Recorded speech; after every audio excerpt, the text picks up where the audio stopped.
नमस्कार. आयच्या ग्राउंड झिरोक तुमकां सगळ्यांक येवकार. आयच्या ह्या खाशेल्या एपिसोडांत आमकां 4 गेस्ट जॉइन जातले. सगळ्यांत पयलीं आमकां दिल्ली सावन जॉइन जातले गोंयकार देशांतले नामनेचे पत्रकार राजदीप सरदेसाय. ताजे उपरांत आमकां जॉइन जातले काँग्रेसीचे जनरल सेक्रेटरी यतीश नायक. ताजे उपरांत आमकां गोवा रेजिडेंट डॉक्टर्स असोसिएशनाचे अध्यक्ष प्रतीक सावंत जॉइन जातले जीएमसींतली परिस्थिती कितें आहा ती सांगपाक. आनी लास्ट आमकां जॉइन जातले आम आदमी पार्टीचे गोवा कन्व्हेनर राहुल मांद्रे, जे तांच्या पक्षान ज्यो हेल्पलायन्स आनी इनिशिएटिव्ह स्टार्ट केल्यात लोकांक मदत जावची म्हण, ते सगळे गोंयकारां मेरेन पावोवपा खातीर. हांव सुरवात करतां. राजदीप सरदेसाय आमचे बरोबर आहात. Sir, welcome to the show. Let me start with a very simple question. Suddenly national media is covering Goa extensively from last 4-5 days. How is Goa looking from Delhi? You know, Pramod, in all these years, I do not know when 3 consecutive days or 4 consecutive days now, Goa has made the front page of most national papers. This must be the first time in more than a decade that Goa has made the front page 4 consecutive days. And I think there is a concern because Goa was seen as one state with a very good healthcare infrastructure. So in a state like Goa, if 75 people are dead because there is fluctuation in oxygen supply or because there is low pressure, then people are saying if it is happening in Goa, imagine what will happen in the villages of UP and Bihar. You see, villages of UP and Bihar, the healthcare system has been always very poor. But when it happens in Goa, I think people are surprised, shocked, Pramod, and disappointed that this should happen in a state like Goa, which claimed that it had a better healthcare. That is why I think there is both anger and disappointment today, and that is reflecting the fact that it is in the national headlines virtually every day. So let me ask you a very simple question. Yes, there is a problem in Goa. There are some stupid reasons given for that, ridiculous reasons given for loss of lives, logistical issues, tractor drivers and so on and so forth. But one consistent thing that we are seeing across the country is unpreparedness across the states. Why do you think we were so unprepared? Or the magnitude of the situation is such that whatever preparations you do was supposed to fall short? See, I think one thing is clear, Pramod.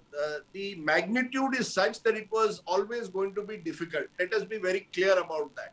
But I think the months of January to March were the wasted months. When we will write the history of this period, we will have to ask ourselves what were state and central governments doing between January and March. We let our guard down. Harshvardhan, health minister of country, first week of March says, we have conquered Corona. In February, BJP National Executive praises Narendra Modi as someone who has shown the world how to conquer Corona. Then in March, April, we have elections where rallies are addressed. Everybody is going on as if life has returned to normal. And I believe that was the weakness in the system. 3 wasted months where instead of looking at the data, instead of warning people, instead of preparing oxygen plants, why is it that oxygen plants were not prepared, Pramod? Prime Minister's Cares Fund has collected monies which are more than sufficient to have enough of oxygen plants. 160 oxygen plants were to be commissioned at a cost of 200 crores. Question is, why did the tendering get delayed? These are the questions that have to be asked. If 200 crores could not be spent on 160 oxygen plants to be commissioned in time, who is to blame? So at one level, it is naturally the virus was very, very strong, and therefore one has to accept that this is not something that can be controlled. But there is also criminal man-made negligence, and we cannot escape from that, which is bad governance. And we allowed our guard to go down between January and March. That is the tragedy, the man-made element of what happened, Prabhu.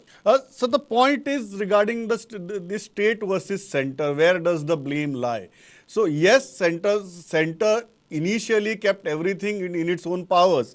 Do you blame the state administration and the chief minister, or you feel that the blame entirely rests with the center?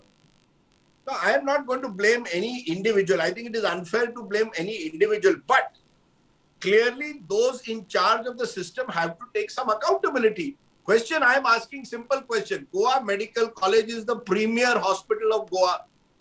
Why is it working according to some old Baba Adam ke zamane se 19th century or 20th century supply system?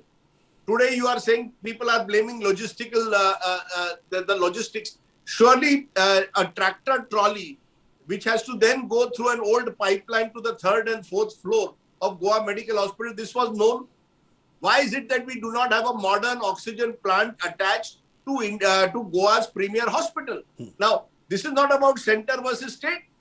Remember, health is a state subject. So, state government has to prepare for an health emergency with the support of the center. So, I don't think I want to blame an individual, but yes, the governance system has failed and we must accept that. Why is it that we could not put a modern oxygen plant to connect to Goa's leading hospital is a question that every Goikar must ask today.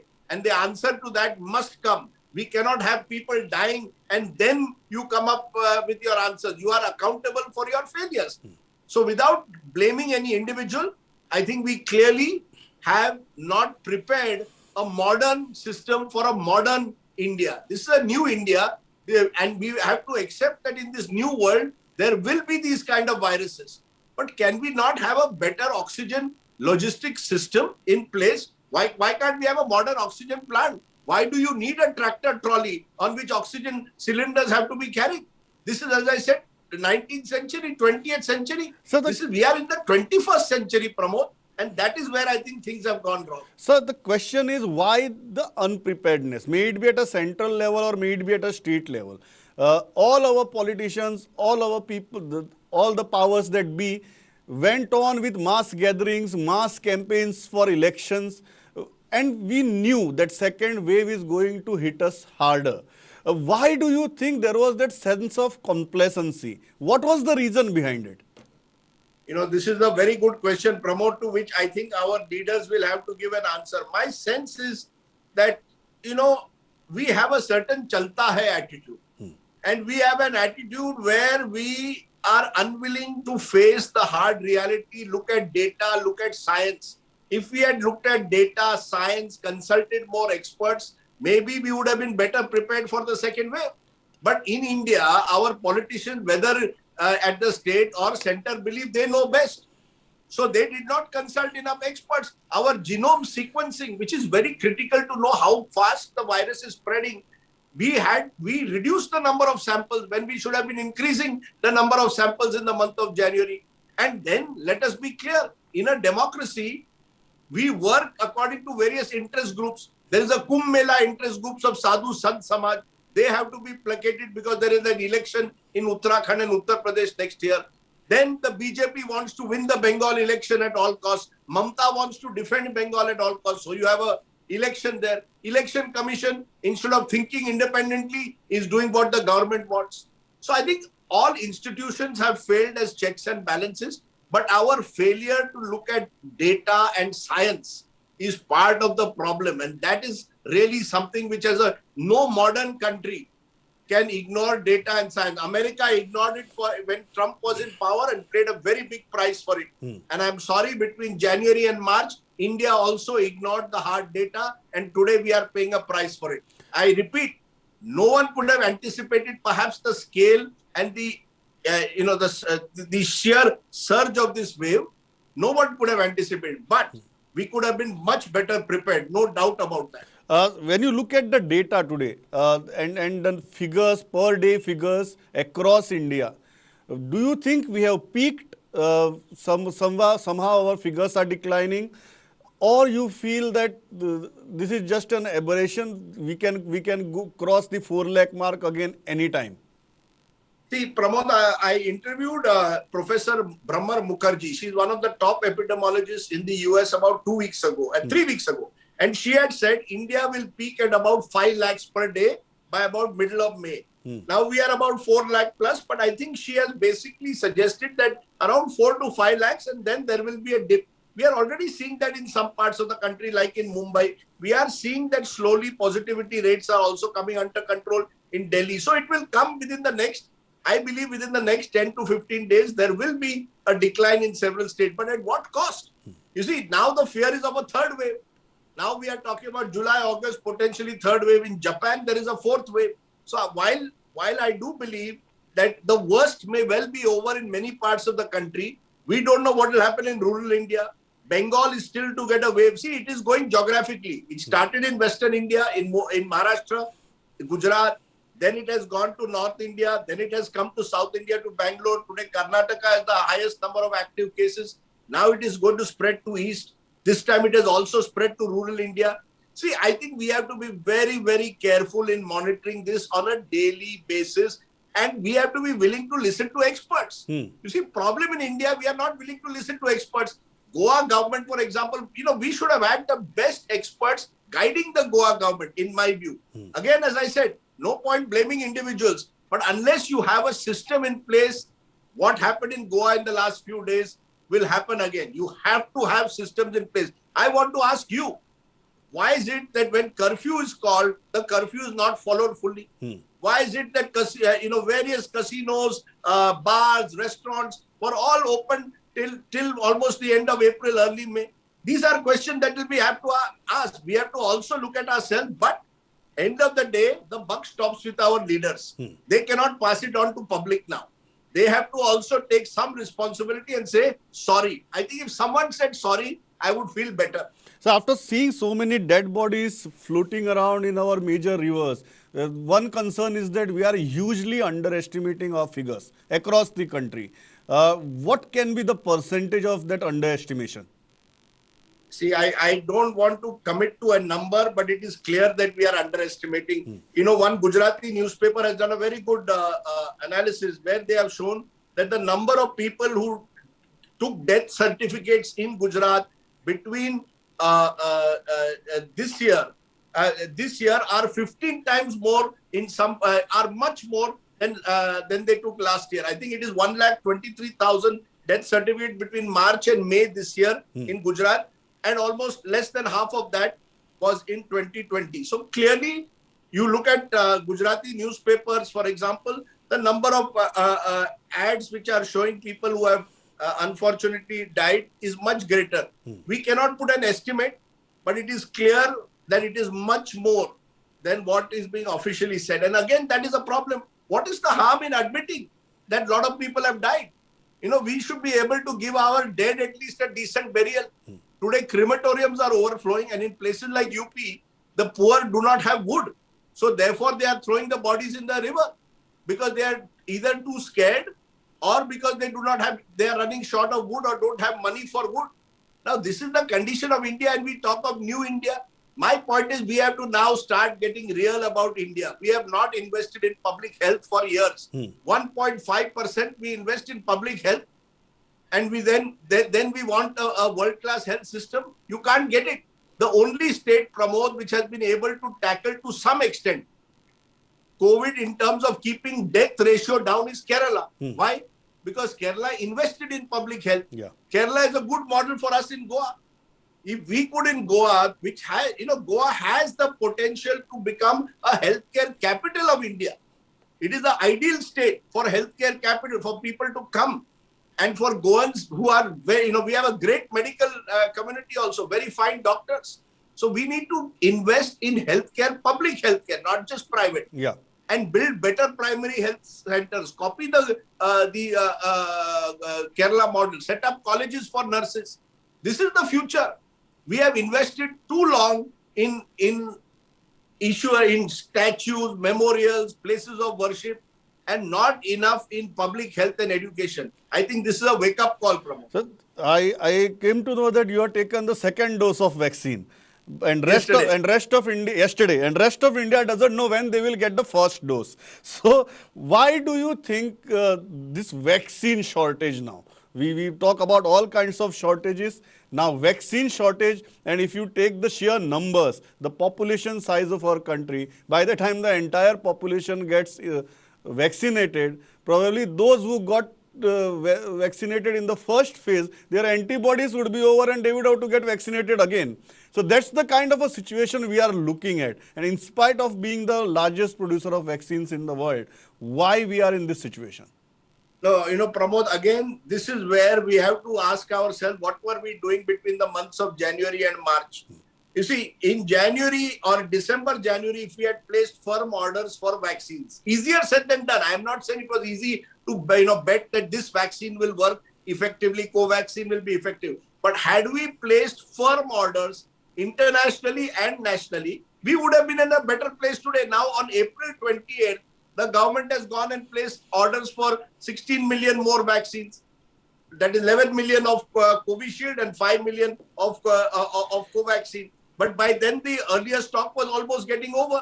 In the meantime, we said that 18 to 44, you can also now vaccinate. But we were not ready. Again, vaccine procurement has to be done by the center.